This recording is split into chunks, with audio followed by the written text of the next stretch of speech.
सुनर गढ़ले। हाँ हाँ माटी के मूर्ति से कोहरात माई के वैसन सुनर गढ़ले। सेवखन से बोल देती मैया ते काहे ना परान डलले। सेवखन से बोल देती मैया ते काहे ना परान डलले। सेवखन से बोल देती मैया ते काहे ना परान डलले।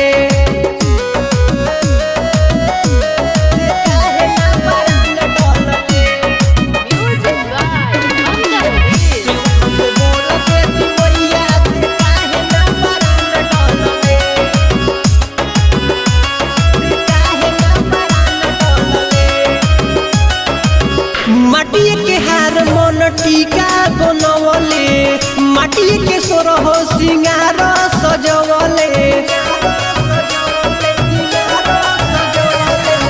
माटी के हार मन टीका बनवले।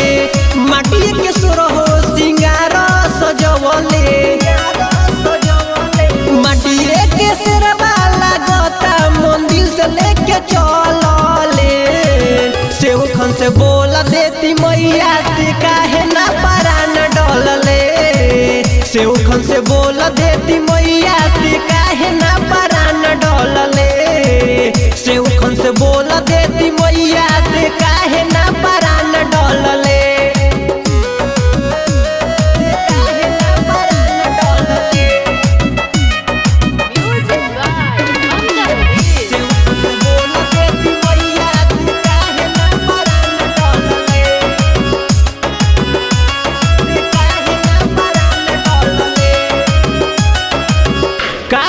माई हम पूछ के बनैती यादव रंजन से पाछरा गवैती।